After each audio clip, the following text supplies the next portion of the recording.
नमस्कार Pushpa test and flavours को बहुत बहुत स्वागत जनाऊँगी। आज चलतु बनैबा समस्तकर अति प्रिय पूरी आलू तरकारी।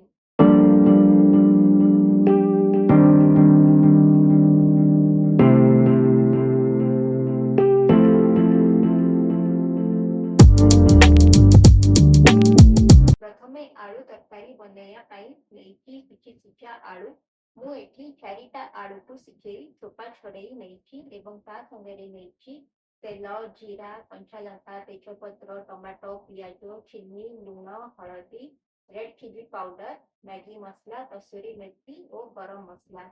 प्रथमे कड़ाई रे तेल गरम करिवे कलर एंड फ्लेवर को दुई गुना टेस्टी करिया पई अल्प चीनी पकई नेबा। चीनी गोल्डन ब्राउन हे आसलाणी एबे सेतिरे जीरा कंचा लंका पियाज पकई 2 मिनिट जाए मिक्स करिबा। पियाज बादामी कलर हे आसलाणी एबे एथिरे टमाटो पकई नबा।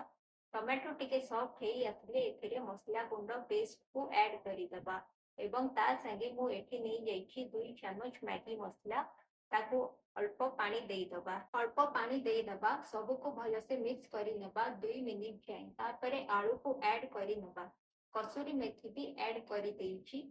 आपण चाहिए आलू को छोटे छोटे पीस रे काटी नहीं पारिबे। मु एठी गोटा आलू को लेछि ताको खड़िका सहायता रे भल से स्मैश करी नेछि। तापरे एठी पानी देदबा जहा द्वारा आलू भल से मसला एवं पानी रे मिक्स हेइ छिबो। 5 मिनिट जाए भल से फुटेइबा।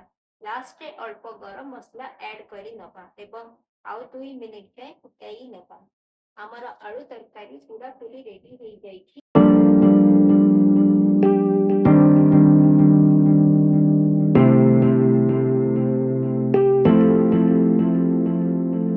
एबे चलंतु पूरी बनैबा। मु एठी फुल 2 कप अटा नेछि तेथिरे हाफ टेबल स्पून लूण जुआणी कसूरी मेथी 3 ରୁ 4 टेबल स्पून गरम तेल को ऐड करी भल से मिक्स करी नेछि। तापरे एथिरे उषुम पानी देई भल से चकटी नेबे। गोटे स्मूथ डक प्रिपेयर कर देबे। एठी गोटे टिप्स दबा को चाहूची पूरी जतबेले बनाउछंती सबु बेले उषुम पानी व्यवहार करंतु देखिबे पूरी बहुत सॉफ्ट एंड फ्लफी बनेबो।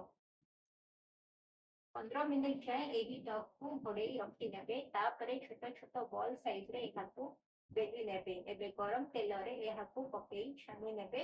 एठी हमर सुपर फ्लफी पूरी पूरा पूरी रेडी हो जाइछि। एबे एहाकू आलू तरकारी सहित एन्जॉय करंतु।